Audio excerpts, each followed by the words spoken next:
This will do. This will do. Mate, 2025 RaceNuts, we're back for another exciting year of motorsports. We are. First of all, today's episode will be reviewing the 2024 Supercars season.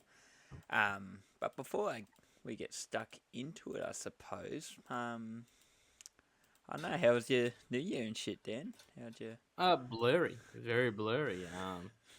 Besides the lovely noises of kids on dirt bikes for 7 straight fucking days. yeah. No, And it was great. the world's dustiest campsite. Yeah. The dusty as all again. No, it was good. It was good. I enjoyed the break away from watching glorified traffic by watching also unglorified motorbike traffic through my campsite. There's a lot of fucking backstory people aren't getting because we're not allowed to tell it. Because Dan did the illegals. Allegedly, and that's all. That's all hearsay and jokes. Actually, not a reliable witness. Next one turns out to be a very reliable witness in court. Let's roll back our minds to months ago. I reckon about this time last year, rolling into February, we started to get these weird rumbles of Brody not coming back to Erebus and all kind of carnage. Obviously, not really kind of aware of the shitstorm it would become. Yeah, that was definitely the first big story of the year, and we fucked it up, which is great. How'd we fuck it? Oh, you fucked it up. I fucked it up because we. Assumption makes an ass out of you. This is all you. No. This is a fuck ups are we. I presumed. So all the chatter was that Brody was not going to come back to Erebus. So because we don't always have the joys of getting press releases like other media, we don't get stuff in embargo. We sometimes pre-make shit, and sometimes we pre-make multiple of things, trying to guess what's happening. And Brody leaving Erebus was a pretty solid guess, so that's what we'd pre-made was a graphic announcing Brody's departure. Sure enough, as I landed in Perth, as the plane landed, the thing came from your phone, the big statement from Erebus. I quickly scanned it, but didn't read it properly, and I had read it as that he was leaving the team, not taking a sabbatical for at least the first round, and pretty much announced to the world that Brody had left Erebus before getting flooded with hundreds of comments telling us to that we had not read the fucking statement, which was 100% true. So that was Dan had not read the statement. Prime time to fuck. Oh, you didn't correct me either, so shut up. I corrected you. That was a prime way to start our year. You corrected me after everyone else was already correcting me. Yeah, at which point I knew you were wrong once they corrected you. So. Yeah, cheers, asshole. So that led to, in the end, Brody would not do round 1 or 2. So that's races 1 through to 7. Round for 1 for the 6. Where Todd Hazelwood would step in for his place for that year in the 99 for those races. So I think we'll have a bit of a scan back to really the year started last year at Bathurst for some fucking reason. Bathurst 500. It was a real Red Bull show. Brock took out the first race. Will Brown came back and took out the second race. Cam Waters took out a wheel. Aaron Love started to make his ways. When I was writing my notes earlier today, rewatching that race, I laughed so fucking hard because I wrote. So Aaron Love hits the wall in race 1, lap 20 something. Lap 24. All right, yep. Lap 24. Contact rear left, approaching the cutting, proceeds to crab walking. Made it back to the pits, no safety car. Yeah, I just wrote crashed. Yeah, get that up, yeah, mate. Back. That's the kind of notes I write. Yeah, I totally forgot that he rejoined the race. I thought he was done. So I already know then that he'd retired. Just for the highlights package to show him in the wall again, like 10 minutes later, I was like, "Oh yeah, he did this fucking twice." Yeah. Poor fucker. Oh, Aaron Love, please be better, yeah. So that's really how we started the championship. A 1-2 each way for 1-2 in race one and a 1-3 with Mostert splitting him in race two. I think that was they only had a real big thing from the 500 was what's his name, Ryan Wood happened to get deleted on every race start. Yeah. Yep. No, he was quite fond of turn Quite fond of this walls. pit straight and Hell's corner. It was, he made a friend with the kitty litter there, to say the least. Oh Poor man, bloke. Once again, I mean, it's not an easy track to start out at. Really not, and nah, it's definitely just a bats lot with a of fire. all the Like, pressure and all that. and neither And incident just, was really Heat's fault. mm, Yeah, the first one was he just got pushed out wide by I think it might have been Stanaway, and then the second one was a 3-1 sandwich, or I think it might have been Matt Payne in the middle, and that sort of he got speared into the side of I want to say Highgarner, top of my head. But yeah. yeah, so that's then we moved to the Australian Grand Prix, which I remember nothing about outside of Cam coming this far away from belting the living shit out of Matt Payne. Yeah. I did once again, as you said, it was one of those things you just forget about. It happens, and then you have drama the next round, and you don't think about it. Also, the Grand Prix was 100 kilometer Yeah, races, it's so the 4 100-kilometer sprint yeah, races, no pit so stops. that was really good to It was good. It rewatch, was good even just watching. in the KO. Yeah, I was actually genuinely just enjoying watching the KO minis of this stuff when I was recapping. yeah. I couldn't find Just KO minis for the Grand Prix. All I could find was KO minis for race 10 and beyond. There was no. I couldn't find race 9 or anything like that. oh, that's easy. I can tell you.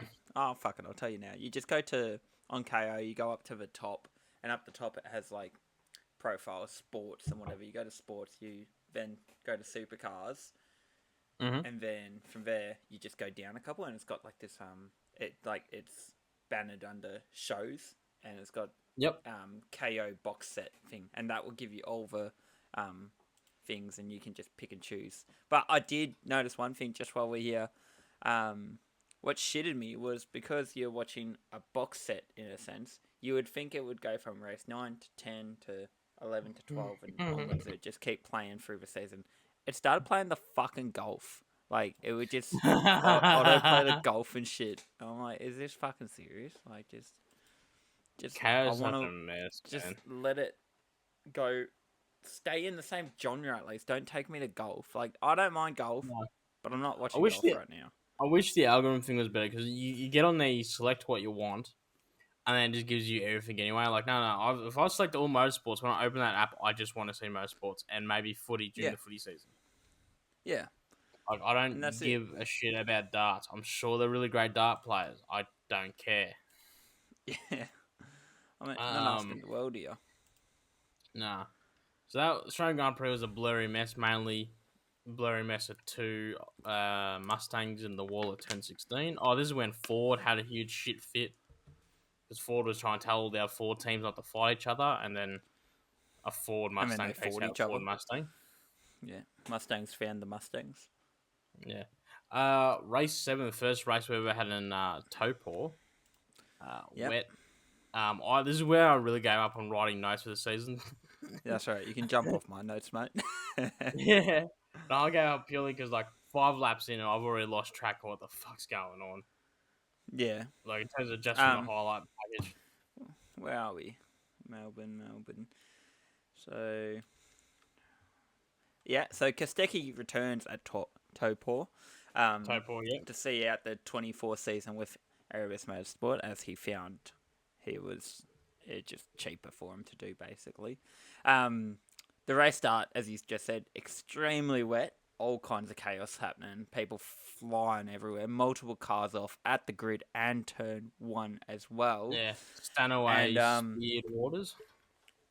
yeah, and we've got lap 9 as well. We've got a double pit stop gone badly for Penrite Racing that partially blocked Jack LeBrock on the exit of his pit box as well. And we also had Heimgartner leading that race too in a healthy fashion. Really took control and steered it well in the wet. Being a home race, that's always good to see.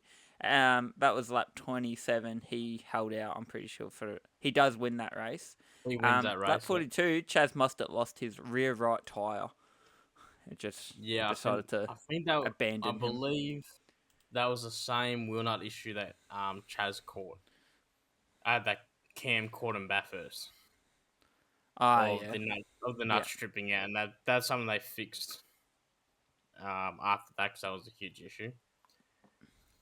The second race today, I remember had a strong strategy battle with Chaz until I don't know exactly what did Chaz have a slow pit stop. It was in a real good fight with the. I would say it was a real good fight with who won that second race? It's losing me here. I should it's right fucking in front of me, isn't it? Brown won that second race. It is. But I remember he was having a real yeah, that's right. Chaz was getting really racy with the Red Bulls. And then I got a feeling he had a slow pit stop or a puncher or something. Something went wrong and he lost a heap of time. He finished 7th. But that was that race that the Rebels were swapping places every couple of laps for the last sort of 10 laps or so. And eventually Will Brown won out that fight. Which I would argue that's really, really started to put the championship pressure on Brock Fanning. Because I think we all kind of expected Brock to wipe the floor with Brown. Didn't expect Brown to be so comfortable so quickly in a Red Bull Ampol racing car. Yeah. Perf.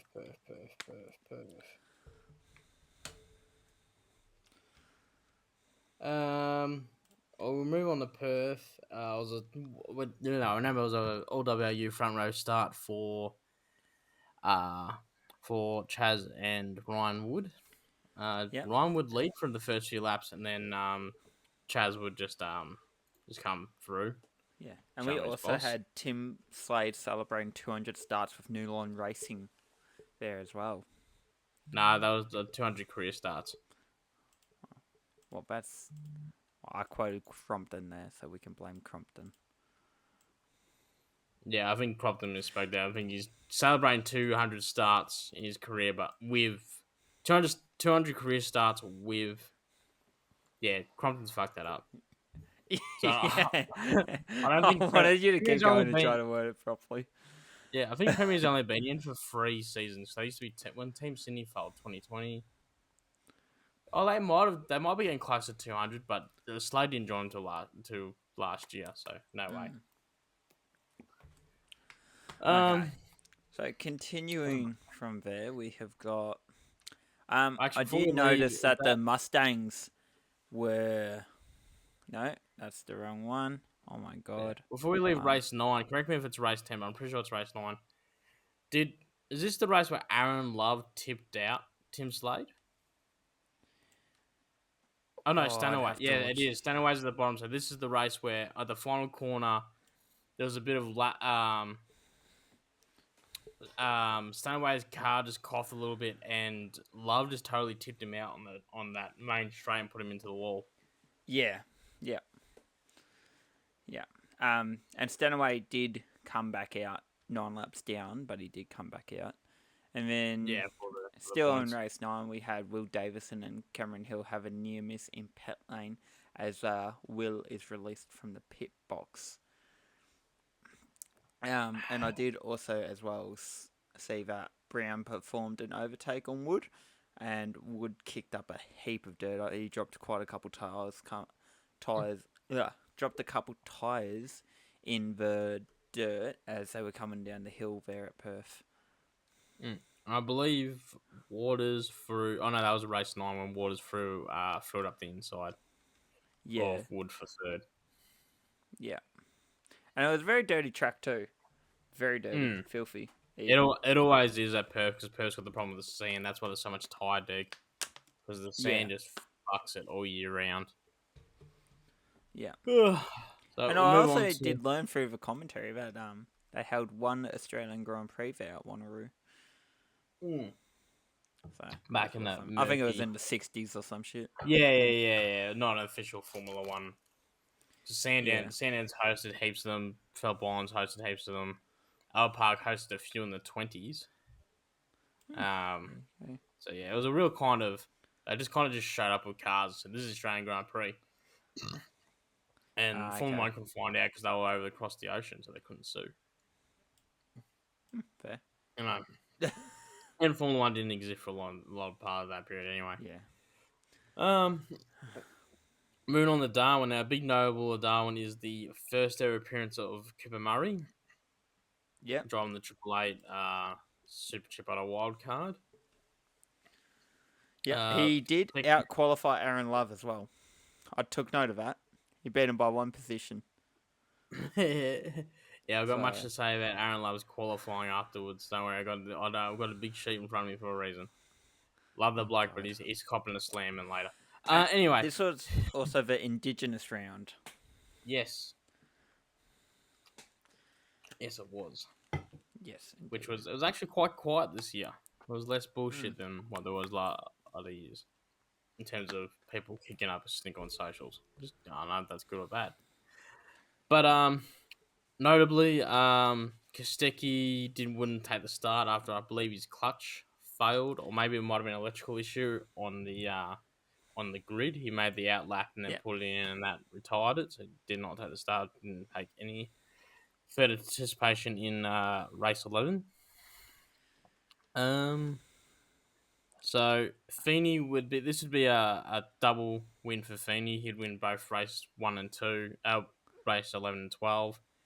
Notably, he got Frosty for what could be his final ever, well, definitely his final podium as a main game driver, second in race 11. Yep. And Brown sort of stops the bleeding of points by coming home third for race 11. And Brown would come home second for race 12. They came third for race 12. They're not even interesting. They're not on my sheet. Oh, no, they say it's Kostecki. Oh, Kostecki came third. That's right. That's why he's so far down. Um, So there you go. So that's Kostecki's first podium of the year. Let me just Yeah. It yeah, would that's be. first of 3 podiums of the year. That's surprising. Like I know that's Erebus had a total falling apart. A lot of staff left them then. Even more staff left them now. Now that the season's concluded and a lot of people have their contracts opened. Yeah. So this was in the glory days of Erebus having no sponsors too. So Erebus is rocking up with like big pens on the side. They took whatever they could get. Mm. Uh, Race 13 is Townsville. I was lucky enough to be here through luck. The only thing that's really what coming to my happened? mind here I know it was a real good fight between Waters and Mostert. So both Yeah. sort of going 1 for 1 throughout the whole race, and then there was Yeah. this weird moment where about 10 laps to go, it just pissed rain on turn 6. Mm. And because it's Townsville, it rained hard as fuck for about 40 seconds and it just stopped. And we went back to 35-degree heat. But we That would got the have been joys awesome. of watching everyone tackle that for a couple of laps until that corner sort of dried out. Who didn't have to? Deepest Pasquale didn't have for. I think Deepest Pasquale got that's right. He got pushed wide into one on the start. Well, I want to say Stanaway off the top of my head, something like that. It was definitely one of the two Penrite cars. Race 12, the Sunday race, race 14 was a little bit more quiet with the main thing that really happened there is Penrite and Grove just sort of pulled out this strategy for Matt Payne that worked really well with the tyre deck and allowed Payne to jump the leaders and win the race basically. Yeah. Now, I would be remiss if I didn't bring this up. Now they pole sitter for race 13, Cam Waters, but here's an odd one. Pole sitter for race 14, the second race, number 9, Jacques Lebrock. Oi, Yeah, Mr. so LeBrock coming into town. I believe that would have been Erebus's first pole of the year. Oh, It would crap. have been, yeah. Yeah, would have been. So Second there you one would go. have been. Second and only other one would have been Bathurst, I imagine. Yeah. Oh no, they got. I'm pretty sure they got one in Gold Coast. We'll find out later, won't we? Oh, I Jeez, this suppose shit's we coming. will. Jeez, this shit comes in handy. um, all I can really say about Sydney is, first of all, total Mostert domination. Pole. Hmm. I think did he get pole for both races? You know, sorry, I'm just going to wind us back. Um, Mm. we just He forgot did. at race 11, Mostert went up 17 positions. Oh, that's right. Right. Yeah, that's right. Because he qualified like shit, didn't he? When did he qualify for Yeah. race 11? Race So just 11, Mustard, and then he Mustard, had to Mustard. buy a bunch of cheeseburgers for the crew. Yeah, because he qualified 22nd. I think they got, if Yeah. I remember correctly, they just fucked up the setup, but nailed it Yeah. on Saturday. Yeah. And then he, and then he qualified 20th again on Sunday. And what did he didn't do as well on Sunday. What did he do on Sunday? Darwin lost it. 8. Okay, he only went up 4 positions on Sunday. Yeah. Um, Still. yeah. So back to Sydney, like so, total monster domination. Winning both races. I believe he got pole for the second race, race 16. He did not. Davison did, which is Davison's only pole. Waters got pole for the first race on Saturday, race 15. Again on the Sunday race, I do remember this. There was another result of Grove and Payne come up with a real good strategy where if there might have been a few more laps or some things swung their way more, they might have actually got the jump on Cam and Chaz, but in the end they came home third. Yeah, but yeah, came home. No, sorry. What am I doing? I'm having mild stroke. Where is Payne? Race 16. I came home fourth. That's right, just off the podium. Yeah. He's had a Um, great year, Payne. Really Payne's good had a year. good year. Not as good as last year, I don't think, But but still still a a good year. solid year. Yeah. Yeah. Still very solid. Next stop, race 17 and 18 at the Hockey Stick, Tasmania Super Sprint. And this We is were there weird. for that one. We were there for that one. I was there for a lot of Yeah. these. We were there Pole, for I've hit half of them. descend instead of ascend. Ascend. Oh, that's right. Fucking P doesn't work that way. Pole for race 17. So that race was Brock Feeney, but he would not be the one to take the win. I might need to rewatch this so I can just remember how the fuck this happened. Nick Percat takes out race 17 ahead of Mostert and Feeney. The pole sitter drops to third. And then Sunday's more drama with Waters takes the win from pole. But the Red Bulls are fighting for second and third. Brown's coming up from further back. So I believe Brown qualified like shit. I believe was it Saturday as well, I know. so race 17 when we had Thomas Randall nudge one of the Red Bulls and he went over That's to what I'm getting apologise. to. So the Red Bulls were Thomas Randall was second, Yeah. behind Waters, and then he was having a bit of a tussle with Brown, and they were both getting really aggressive. Looked like Brown pushed him off. Apparently, Thomas himself said they didn't actually make contact. He just got on the dirty side and went off wide. Yeah. And then that led to Feeney to pass him, and then Feeney had more race pace than Brown. So Feeney was fighting with Brown when Randall caught back up to him 2 laps later, and Randall just missed his brake marker and just straight up just hit Feeney once and spun him at the hairpin. Yeah. And right then part of pure laughter, like he lit him up and then hit Feeney again while he's trying to straighten up the car. I think not long after this too, David Reynolds somehow got stuck up on the grass around the back of the hairpin. Yeah, and I do recall someone got on the other side there. So that's the draw of Tasmania, and then it brings us into the first of the Enduros, Sandown, which was yeah, it was interesting. Winners from pole, I believe. Who got the pole for Sandown? Sandown. Pole. Yep, Brown. So winners from pole, Will Brown, Scott Pye. Feeney and Wincup would come home second to make a Red Bull 1-2. Now, the surprise one is Golding and I want to say David Russell was David Russell was with Golding. So Yep. they came home third for Premier's first official podium. Kostecki was looking quite racy until the car had an off. The car had an electrical failure and shut down. This was the same race where the two Grove cars were fighting for a little bit, and then just as they solved that fight, Matt Payne's engine totally let go and came to a screeching halt, literally. Oh, I think that pretty much Yeah. covers Sandown. Sandown did end a little bit earlier because of the time, because of the curfew. Yeah, and we did have a few safety cars throughout, I believe.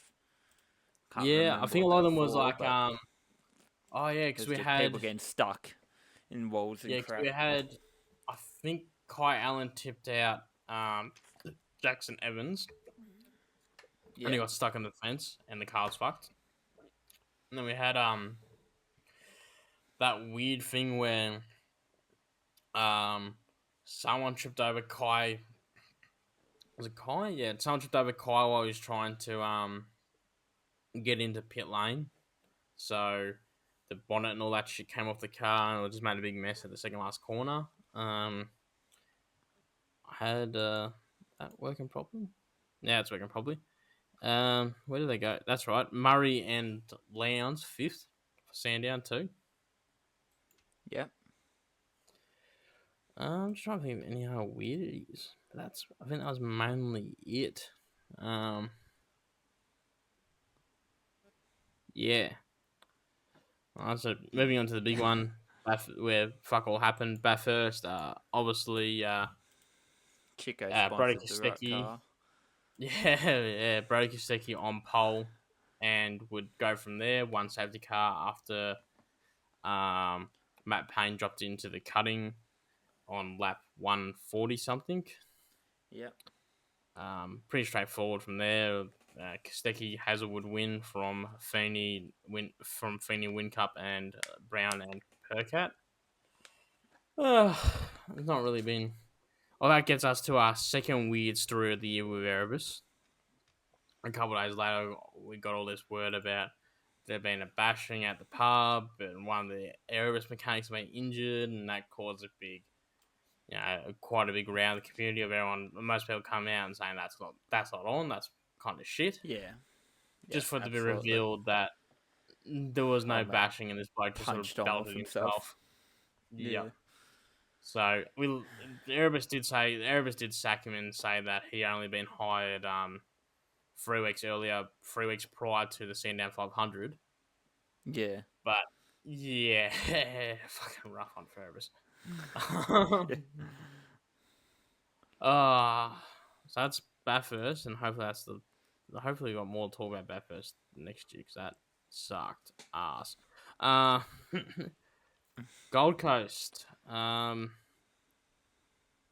Gold Coast was just sort of. Was it race one or race two? We had that huge pile up. I think it might have been race two. The race 22. Yeah, I reckon it where was they all those got. two. I actually Yeah.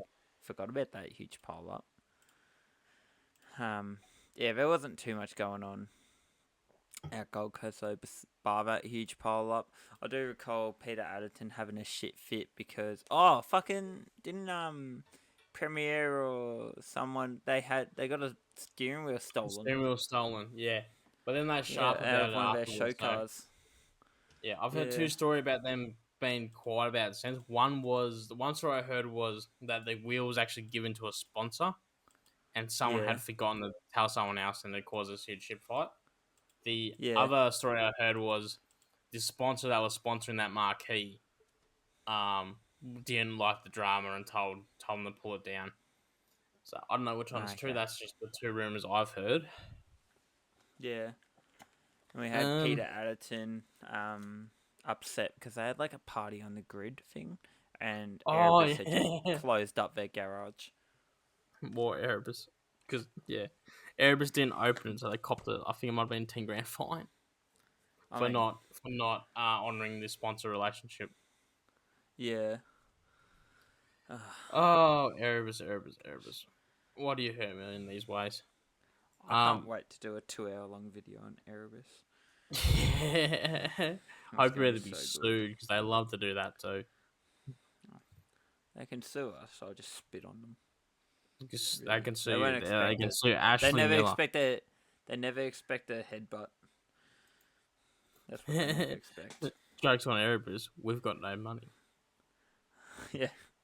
We have 50 cents and that's it. And That's the whole funds of the RaceNuts next thing. minute, Erebus introduced us to debt. Yeah.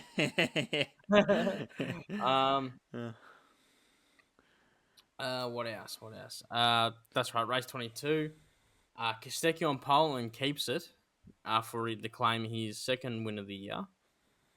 Brown and Feeney come home second and third. By this point, the championship fight. There have always been murmurs. There've been murmurs about Cam possibly bringing the fight to Brown, especially after Sydney, but it never really emerged from there onwards. So from this point onwards, Brown's pretty much got his hand one hand on the trophy, and and Feeney really coming out Gold Coast for Feeney to have a shot. He had to win both races, which Yeah. he got. He got 2/3 from compared to Brown 7 and second. But yeah, Yeah, just didn't piece it together. mm. But he'll learn from that experience too, especially being in the same garage once again as someone winning a championship. Yeah, So plenty to learn there. He's got all the support. Jesus Christ, he got Triple Eight with behind him. Their trophy cabinet is insane. So they know what they're doing. Oh yeah. Now bringing us on to the grand final, as it will be known this year, Adelaide. Race 1, strong win by Feeney. I believe from pole 2. Yeah, Brown second, Waters third. Nobly no Jack LeBrock this weekend as he went home to be with his wife for the birth of their first child. So they Cooper had Dale Murray, Wood who's sit still in. They had Dale no, Wood that's sit in. for Wasn't? no, that was for Grove. Oh, that was for That was, Stanaway after concussion, yeah, I that was for believe. Stanway later on. But Yeah, yeah, so Murray would step in for LeBrock for this weekend. Murray obviously joining Erebus this year as Breaker Sticker's replacement. As Ash has alluded to, I believe it was in the first qualifying session that let's see, what's the second one? I'm just checking my qualifying data here. Where is Stanaway? Oh, Stanaway qualified for the first race, so yeah, what happened there? Oh, that's right. He qualified but didn't race because he yeah, crashed. yeah. He set a lap before he crashed at turn 8. There was 3 big ones there. Him, Jackson Cameron Evans. Hill, Jackson Evans on the Sunday, but on the Saturday, him, Cameron Hill, and what's his name? David Reynolds. Yeah, Stanaway and Evans. Evans would crash on Sunday during the top 10 shootout, during qualifying, and the same thing. Same thing. that's alright. Concussion protocols. Yeah, So Dale would step in for race 23, and Kai Allen would step in for race 24. Kai Allen's joining the team next year as Stanaway's replacement anyway, but he couldn't take part in race 23 as there's a rule that what if unless it's a certain round such as Sandown or Bathurst that you cannot mm. compete in both Supercars and Super 2. So Yeah. if Kai Allen competed in race 23, he would be banned from competing in the final race of Super 2 on Sunday. Ah, yeah. Um, yeah. So I think the real big story from this, obviously, Will Brown clinches the title on Saturday mathematically. Um, there's nothing more that Brock Finney can do. But on Sunday is where it really heats up in terms of Will Brown gets despite starting pretty high in the order. I think he started second. Chaz beats him up the line, and then he gets a tag around from, I want to say it might have been, who tagged him. I got a feeling it might have been Thomas Randall. Gave him a tag and put him to the back of the grid on lap 2 or 3. And then Will Brown just starts racing through the entire grid. He gets up to third. By this point, it's a pretty heated fight between Mostert and Feeney. Mostert successfully got Feeney a penalty by really pushing the issue of an unsafe release. So Feeney's got a 15-second penalty, but still putting pressure on Chaz Mostert. Chaz has quite a lot of fear that Feeney could actually pull out 15 seconds on him. So he fights for the position regardless, even though Feeney's got the penalty. This leads to Chaz turning, or Feeney putting up the inside slash. So it was more racing than anything, but it is what it is. They collide. Chaz goes into the wall and severely damages his car. Feeney cops another 15 seconds. But by the time this all happens, this puts Brown in the driver's seat for first. He catches Feeney with about 10 laps to go and takes the race net lead. Despite the car being severely damaged, Chaz Mostert would keep still racing and would fight hard to keep Thomas Randall off for third, which would become second when the penalties applied. Mm-hmm. I was just like, there's a lot more that happened. Oh, the guard on Murray's number 9 got ripped off from Oh, the yeah, start. kept coming, From ripping taping off. it, and Yeah. it kept coming off. Oh, that's right. Matt Payne got fed into the wall at, I want to say, turn 8. No, Yep. turn 8's the fast one. Whatever one, well, the second last corner. And the bonnet ripped off, so Supercars gave him permission to keep running with the bonnet ripped off. Yep. Best cooling that engine's ever had. Yeah, shit is aero though. Yeah. Anything else coming to mind from Adelaide? Not really. Nah, not really. Not on the Supercars front. Nothing really comes up. I'm happy to move into the questions if you would like. Yeah, before we do that, I just want to go through some stats here from Hit us. This is just an overview of everything here of all my data. So, most wins surprisingly, even though he came second, Feeney has most wins of 6, followed closely by Brown with 5, Waters with 4, Mossad has 3. Yep. Kostecki has 2, Percat 2. That doesn't look right. Two I got wins, check. Yeah, when did Grand what Prix second and race Townsville or Tassie. That's Grand Prix and Tassie. Tassie. That's You right. literally just said this stuff. I know, but it just seems weird because he's so far down the order for it. Yeah.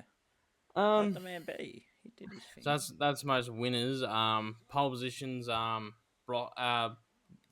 actually man with most what? pole positions. Yeah, I've just had tongue tied then. Cam Waters ends the season with 6 pole positions to Feeney's 5, and Brown surprisingly even though he's the champion, only had 2 pole positions. So did Waters and Payne. Sorry, not Waters. Sorry, Mostert and Payne. And Kostecki also had 2 pole positions. Other pole sitters we also had this year was Randall. That's right, Randall got one in Townsville, in Tasmania. Yep. Davison and Golding got a pole position, I believe, at the second race in Darwin. Highest averaging finishing positions. Brown, not surprising, takes that out with an average finishing position of 3.7. followed by Feeney with 5.0. I believe that's the second highest. Third highest is Waters with 5.7.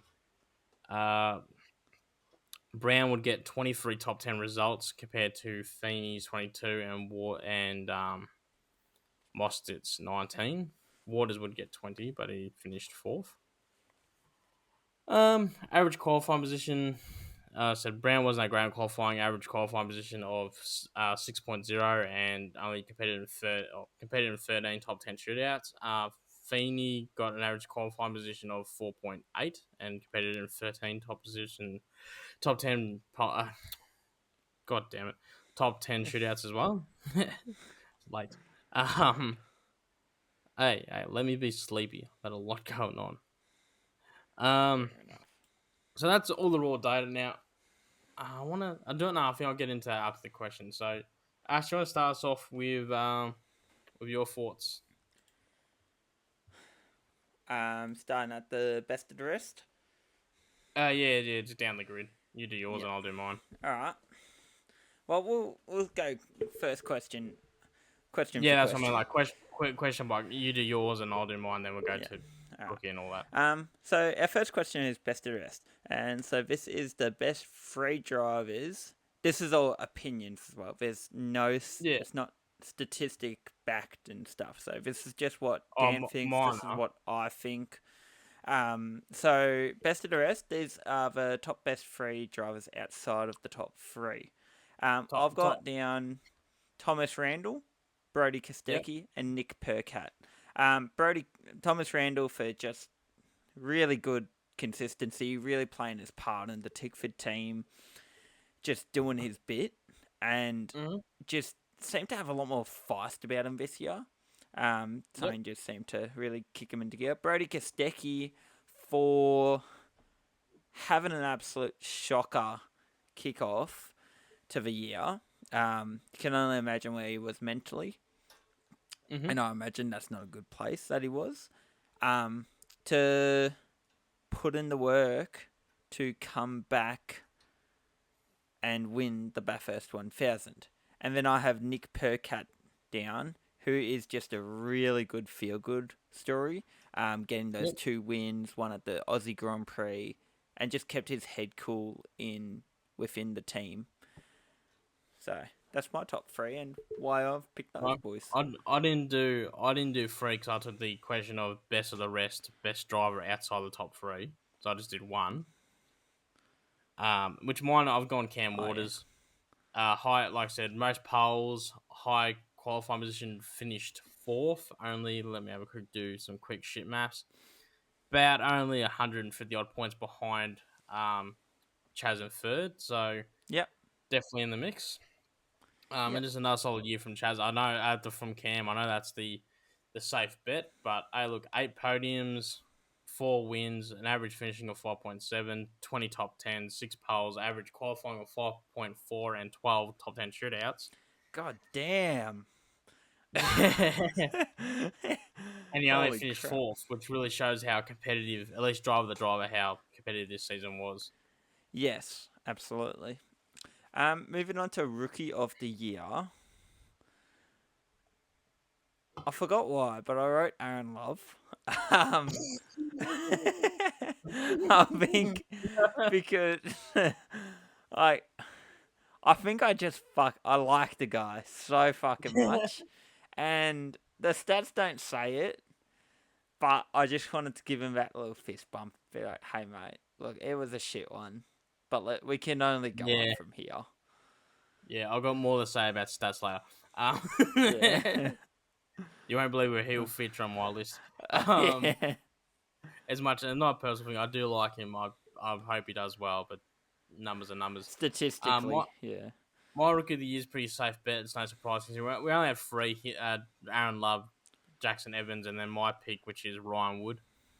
Yeah. Okay, he was in the best car out of all 3, but also handled the heat.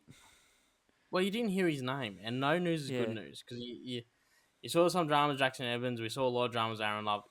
You didn't really hear from Ryan Wood outside of Bathurst. And for a rookie, look, he's finished 16th. best result of fourth twice. Average position 13.8. Yeah. Eight top tens. Best qualifying of second in Perth. Oh, I gotta stop drinking bubbly shit before we do these. An average qualifying position of 5.7, and surprisingly, this is my surprising part. Seven. I'll make sure that I'm not reading wrong. Not 7 top 10 shootout appearances for a rookie. That's good. I That's know really good. he's in a good team, but you still got to put the pressure on. We saw that Well, Nick with Perk had crumbled in that team. He wasn't yeah, having a bar of it at all. nah. So you want to take us through to best livery, Ash? In your opinion? Macaulay Jones, SpongeBob. That was just awesome. He had it at the Australian Grand Prix, Yep. and it was just a fun livery. And that's it. That's all I've got. It was just a fun livery, bright, colourful. Couldn't miss it, and it was just good. I've That's gone it. What about yours? I've gone the Erebus Green and Gold livery from round 12 at Adelaide. I Yep. just really liked it. A really nice, clean, and it was clean, but it was nice and bright. Yeah. Yeah. All right. Uh, Heading into race of the year, I'm gonna kind of shift the wording of it to round of the year that had the best racing. mm, Darwin didn't disappoint. When I was watching those recaps, it just reminded me of how good that place is and how good it creates the racing to be, with how tight it is and just the track. It's just a really good track and it creates good races. mm. Well, I'm going with race 24. And there was a lot of chaos, a lot going on there, and Ah, for a yeah, non-wet race, that felt really good. And really, you didn't really know who was going to win up until the end, so which yeah, is something we didn't yep. really get all year. All You're right, right. mate. So next time we move to co-driver of the year. Now this might be arguably unfair as he was a wild card as well, but I picked Cooper Murray. Um, he, he kept it out of trouble, bar I believe what had happened to him and not what he had done to others. Um, he Yeah, I was think just the only he thing that's just coming to my travelled mind, well. yeah, the only thing that's coming to my mind is they got penalised for something at the end. I think it might have been ironically a a safety car penalty at the end of Bathurst because otherwise they would have. I think I'm just trying to find the result here now. We're looking at Triple Eight. Triple Eight. Where is that? No, it's back in qualifying. Just saw it. Here we go. Triple Eight. Yeah, so I got a feeling they got finished 7th, and then they got a penalty. They ended up finishing 14th for Bathurst, but still 5th. Um, Yeah. that's Sandown's a real good accomplishment. Yep. Where do you Um, sit on your co-driver of the year? I've gone. It was a real tight one for a little while there. I was really umming and ahhing it. I'm going to go through my finger in a second, but I've gone Jamie Whincup.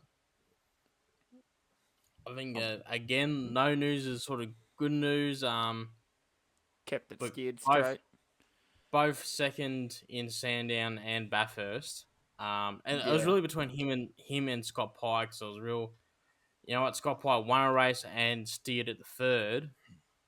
Yeah. But the other thing that separated him was Scotty dropped it at the cutting where Jamie didn't. Now, I know that's a very fine line, but like I said, you just didn't hear. You could easily forget Jamie Whincup was in this race and he Yeah. finished second both times. Yeah. So good, safe pair of Absolutely. hands. That's where I'm going with. Um, you want to take us over to the next one, mate? Yeah. So question number 6, we have win of the year. I put down Brody Kostecki and Todd Hazelwood at Bathurst 1000 as they had just the build up to it. So they knew that Kostecki wasn't going to go Drivers' Championship, but they knew they could have the 1000. So Yeah. having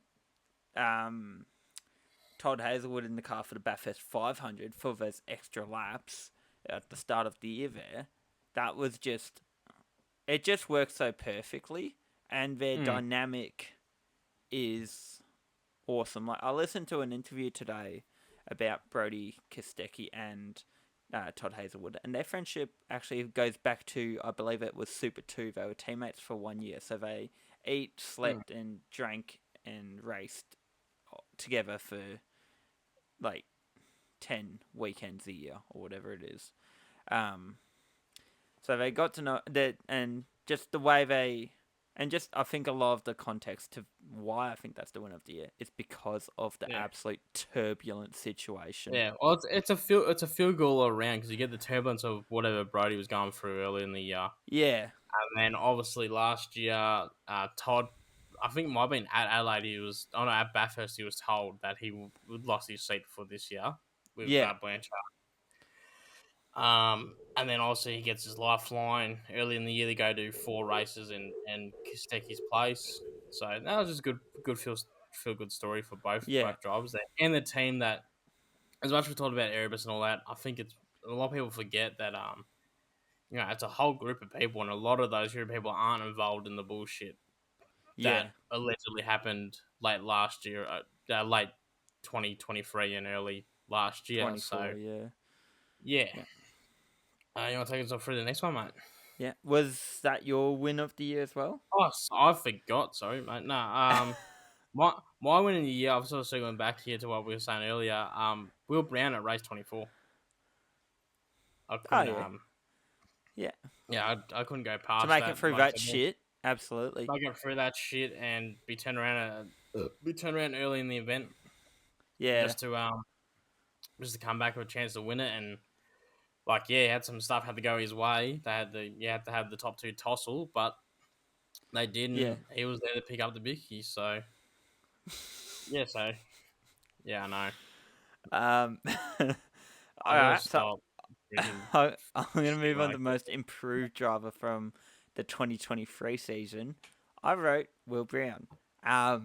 Because he was fighting for the championship at Erebus, but to then change teams halfway through, get out of a turbulent team at the time, And go to someone else's and team because and the then go to a new expectation team there was where he's arguably going to be expected to be the second driver, um, and then just to cut it up like that with pure consistency. And he didn't win through his qualifying; he won through how much positions he gained through a race, and I think that was really good mature driving, to be able to work your way up through the race and not necessarily at qualifying. Yes, qualify sixth or seventh or fifth or fourth, but to then averagely gain a few positions each race, that's just class. mm. Oh, mine. I picked the same for best driver. For most improved driver, I picked Will Brown as well. Yep. Um. Well, what does that believe us to? Well, do you want to tell us what was your worst driver this year, Ash? I took on this question with the understanding of I didn't look at it factually. I did a little bit. I have to look at numbers a bit to go, oh yeah.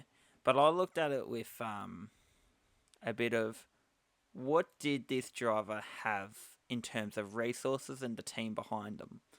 And so I picked Macaulay Jones because Mm-hmm. one, he's his dad's son. He should have a bit more blood in him to have at it, and the resources that BJR have, and also getting outclassed by Jackson Evans. Um, Mm. Mm. I, f- I felt that he was not the worst driver, but not the driver that wasn't using his resources the best, Yeah, and therefore comes under that banner a bit. Um, yeah, so I would have liked to see Macaulay Jones fighting top 15 consistently. mm. Yeah, Because, yeah, the only thing he was known for a lot of the time was the dope deliveries they were dropping, which was awesome. yeah. Well, mine's gonna be no surprise. I've gone with Aaron Love here. I'm normally pretty light on rookies. I still am. Like I said earlier, I do like this bloke. I want to do well, but looking at numbers, it's hard to. He's had a lot of crashes this year. Like he crashed twice just in race one. If I look at his numbers here compared to his teammate James Corney, which is obviously a lot more experience, but this is his first year. in that team. Aaron Love's best finished. Yeah, Aaron Love's best finish compared to Corny was 12th, compared to Corny's 6th. Aaron Love had an average finishing position of 20.0 compared to Corny's 16.9. Uh, Aaron Love had no top 10s. Corny's had 3. Best qualifying, Aaron Love did 6 compared to Corny's 3rd. Average qualifying position, again, Aaron Love 20.9 for qualifying position out of 24 cars, compared to Corny's 16.8. And only one top 10 shootout for Love compared to Corny's 4, which obviously would have been Adelaide. Yep. So, yeah, he was definitely just the standout duck for me, for someone that's expecting so much out of him. I know the team's not there. That's why, there's no point comparing him to everything else. All I can really do is compare him to teammates. Yeah. Considering he's a young bloke coming up, and has had experience in that car from last year, he should be giving it to Corny. Yeah, giving him a bit of trouble. Yep. Absolutely. Moving on to the things that we think. So, when you attend a Supercars event or watch the broadcast, these are things that we think could just be improved. Not necessarily bad, but just could be better. And I'm gonna say I would almost put money on it. I reckon we've hit the same thing here, Dan, without previously talking about this question. Because I've been whinging about it for 2 years. Yeah, I've got the at track broadcast is pure dog shit. And now I did say just 2 seconds ago that these aren't things that are necessarily bad and whatever. No, this is dog bad. shit. Sort it out. This is crap. So, we mentioned it on the previous podcast. You could get into a support category race, 2 laps, and they're still playing fucking music. And if there's one way to get heated, it is being someone who is there for the racing, to have your experience absolutely tarnished because they are playing fucking dubstep That's or that's whatever. what I mean. The highlight music, at least I understand the thinking behind. They're trying to highlight around the track. But, like, I think it might have been the Saturday at Adelaide, or might have been Sunday morning, where I literally thought to myself, fuck, these super utes are doing a fast outlap. Yeah. And I realised, no, that was the race start. And we were watching a fucking ad for double. It went on for like another 2 laps before it switched back to the broadcast or the Super U race. If I was in that was pretty much every position, category of all of Adelaide. If I was in a position, I would genuinely be rolling heads on that kind of crap. It's just poor form. Yeah. Extremely poor form. No one's happy to listen to the music or the ad. Like, it's not going to change. It's only going to make someone's experience better by changing that. By having the 15 seconds before race start to bring in the commentary. It can be 15 seconds. They can do an outlap and you can be playing music or ads. That's fine. But 15 seconds, once they're at the third last corner of the track or something, let's bring in the commentary. The bare minimal, if I was out there waving the green flag to signal that all cars are on the grid, the cameras should be on. Yeah, cut whatever's playing. Even, like, someone who's sponsored that ad can have a cry. But we're ultimately there to watch car racing, not a fucking ad. It needs to be in the contract, or if your ad runs long into the event, that's if it's mistimed, suck shit. Yeah. My add-on to that is I had that, obviously, and I had marketing. I think the sport's been marketed very poorly, and the marketing at events is very shit. Mainly, and this is a bit of a personal thing for me because I don't like sport. I don't like betting advertising, and I'm not like some fucking Karen. You have a punt, but you're not. I do a fair bit of punting myself, but I'm getting real sick of it in all sports. And then this double mob shits me on so many levels, mainly because they do these fake podcast ad where they all pretend they're on podcast chatting, and they're not. It's not a real show. It's just done for the ad. Yeah. So that shits me. And then seeing out that it's most sports are not really a betting sport to start with, so that should be Yeah. too. So fuck that off. Or at least do it better, Yeah. or at least Do ask that what better. mate. What's it like? Bets. Just Things that you can bet even on. Make it better. no, just don't have it. I just don't have the sports betting. And if you must have it because money and all that, sponsorships and all that shit. At least make it That's not the not. most obnoxious fucking ad that they're gonna Yeah. play 2 or 3 times in a row while you're waiting for things to happen. Because Yeah. God is obnoxious. It's almost as bad as that Red Bull ad from the Grand Prix. Remember the one with the cockatoos? Oh yeah. Yeah. And they literally every time the Grand Prix played that, they played it at least twice. Yeah. Back to back. Absolutely. That Yeah. was yeah. Can't wait to not experience that again. Yeah. Do you want to take it out with a final one, mate? Final personal opinion. Personal highlight of the whole season.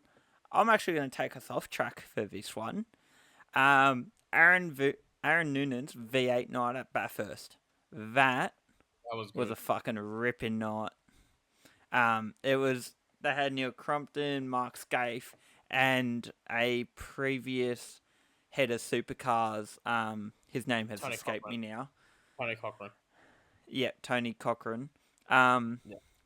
Just ripper blokes, ripper yarns. I think Noon said maybe less than 300 words all night just because they were giving it to each other.